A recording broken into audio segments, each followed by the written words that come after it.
Olá pessoal, tudo bem? Boa tarde, né? Estou dando boa tarde porque a aula está sendo gravada aqui no horário da tarde. A questão é a seguinte, né, gente? Em razão da pandemia, a Senec disponibilizou para os alunos essa plataforma virtual para darmos continuidade aí aos nossos estudos, tá? Então, dentro dessa linha aí, a nossa aula de hoje vai ser sobre contestação. O que a gente vai fazer? A gente vai trabalhar uma defesa, uma contestação em cima daquela petição inicial que foi dada em sala de aula. Aquela petição inicial dos alimentos avoengos. Como que vai funcionar, né? Eu já disponibilizei para vocês aí o material. Vocês vão pegar o padrão de resposta daquela petição inicial, que eu disponibilizei, mais o enunciado do exercício da contestação, que também está disponibilizado. Vão ler as duas coisas e, a partir disso, ou seja, a partir da petição inicial e a partir do enunciado, vocês vão preparar a defesa. Como que funciona isso, né? Exatamente assim, eu estou retratando da melhor forma possível a realidade, né? Porque é exatamente assim que funciona. A pessoa chega no seu escritório de advocacia com uma petição inicial em mãos e fala: doutor, doutora, eu recebi isso lá em casa, é uma petição inicial, né? A pessoa vai te explicar ali, é uma ação que alguém está movendo contra a minha pessoa. Eu não concordo com o que está escrito aqui, na verdade os fatos aconteceram assim, assim, assado. Aí o que o advogado tem que fazer? Tem que pegar a petição inicial, ler a petição inicial, mais os argumentos que são trazidos pela parte, anotar tudo e, a partir daí, começar a fazer a defesa.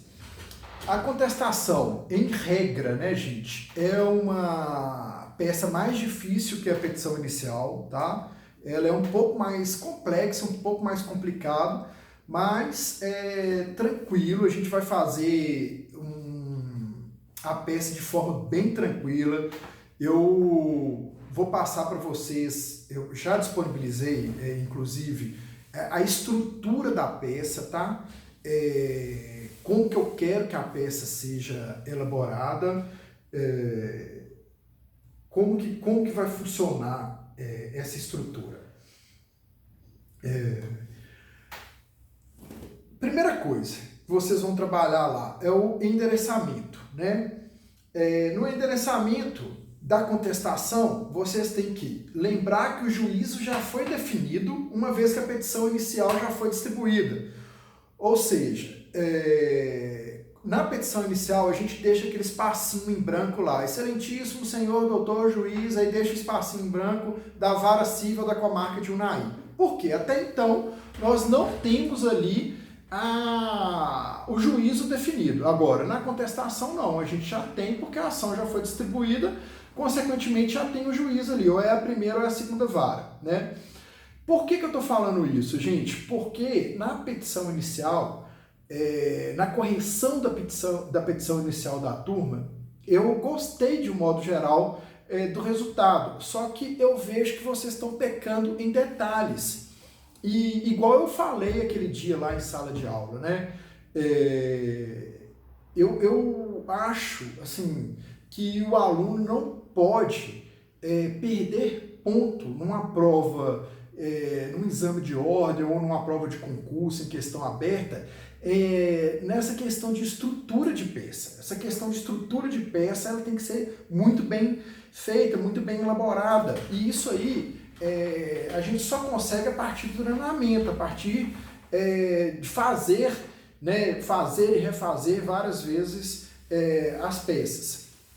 Então, nesse sentido, endereçamento, eu quero que vocês trabalhem bem no endereçamento para não ter erro. Aí vocês vão poder colocar lá o critério de vocês, ou primeira ou segunda vara da comarca de Unai, mas eu quero que todo mundo lembre, na hora que for fazer o endereçamento, dessa questão, tá?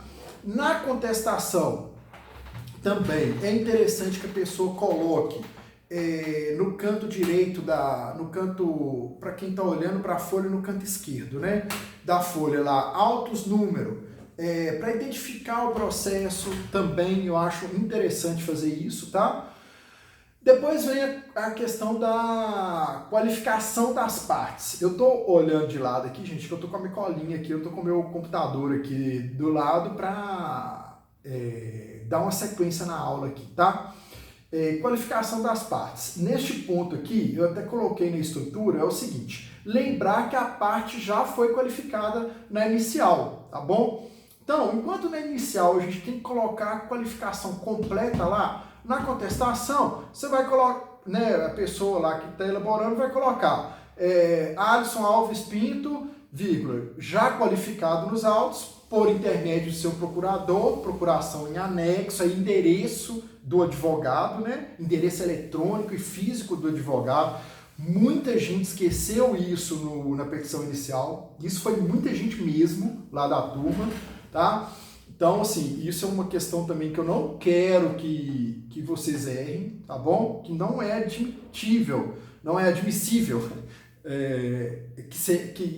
que haja erro nesse sentido, tá? Então, na hora que for fazer a qualificação, pensar bem nessa questão.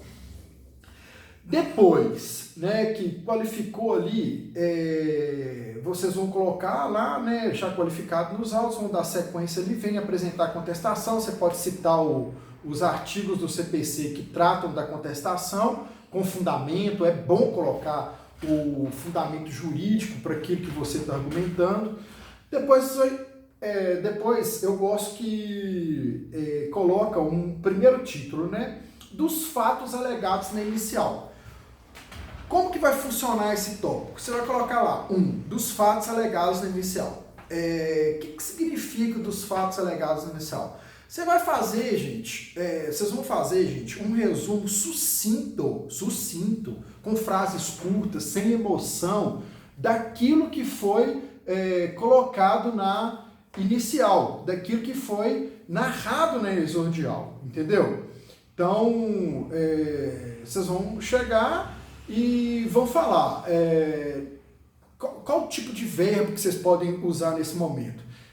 Aduz que, narra que, informa que, assevera que. Vocês vão falar de forma curta, trazendo para o nosso exemplo, né? Nós estamos tratando aqui de alimentos avoênicos. Então vocês vão colocar lá, aduz a parte autora em apertada síntese que o pai da criança não foi encontrado, que o pai da criança não foi encontrado, ponto. Assevera que a criança necessita de alimentos, informa que o valor, que os avós têm condições financeiras boas, ao final requer.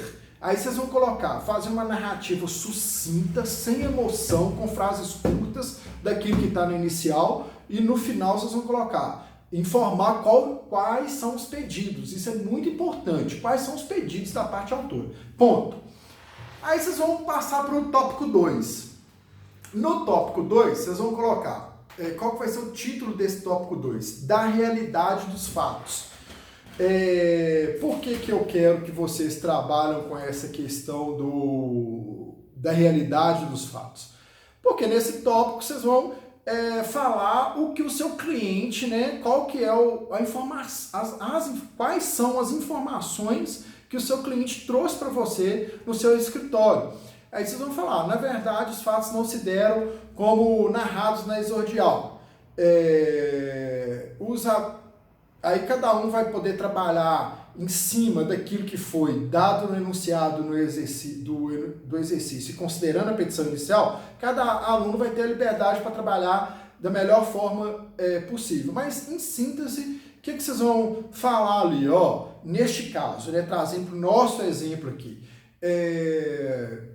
vocês vão falar que eles são idosos, que eles têm problema de saúde, que o pai não tem condições de contribuir, que a mãe é jovem e tal. Vocês vão falar também de forma sucinta e por fim, né, na última frase, vocês vão falar assim, conforme será demonstrado ao longo dessa peça processual, tá bom? No material que eu disponibilizei, tem um material que se chama Estrutura da Peça. Neste material tem lá o resumo daquilo que eu quero que vocês coloquem em cada tópico, tá? Lembrando-se, gente, também uma coisa aqui que me veio à tona aqui, que eu percebi na inicial, por quê? Porque teve gente na inicial que inventou fatos. Isso eu não quero, tá, gente? Eu quero que vocês trabalhem com aquilo que está dado para vocês na inicial e aquilo que consta no enunciado do exercício, entendeu? Eu quero que vocês se atenham a estas questões, tá bom? Se atenham a essas questões para vocês serem mais realistas possível dentro daquilo que vocês têm em mãos, tá bom? Por que eu estou falando isso, gente? Porque no exame da OAB, muita gente viaja, vai longe, fala coisa que não deve, enche, né, num português mais chulo, enche a linguiça ali com questões irrelevantes e acaba se perdendo. Então, igual eu sempre tenho falado, eu tenho usado essa expressão com vocês, vamos fazer o arroz com feijão, tá? O que isso significa? Ser claro, objetivo e falar o melhor possível com menos palavras possíveis, tá bom? Depois da realidade dos fatos, a gente vai passar para as preliminares. A questão das preliminares, como que funciona a questão das preliminares? Gente, preliminar é um assunto mais complexo que tem que ser visto a fundo na aula de direito processual, tá? Na aula de vocês aí de direito processual, vocês vão se aprofundarem, nessa questão das preliminares. Eu vou me limitar aqui na nossa aula a falar das preliminares que vão cair nessa peça. Nessa peça, especificamente, vocês vão trabalhar com duas preliminares, tá? Vão ser duas preliminares que serão suscitadas, tá? Antes de eu falar necessariamente dessas preliminares, eu queria falar para vocês o seguinte: o que significa preliminar? A preliminar, ela é algo que vai ser discutido ali antes de se adentrar ao mérito. Dando um exemplo assim, de uma forma bem grotesca para vocês. Vamos supor, tem um casal de namorado, a namorada chega pro namorado e fala com ele assim: olha só, eu fiquei sabendo que você esteve na cavalgada ontem aqui na cidade de Unai, que aconteceu lá no bairro Mamoeiro, e lá você ficou com outra pessoa, me falaram isso e tal. Aí o namorado vai chegar para ele e vai falar assim: ontem, neste horário, eu não estava na cavalgada e eu tenho como te provar aqui, eu estava em casa.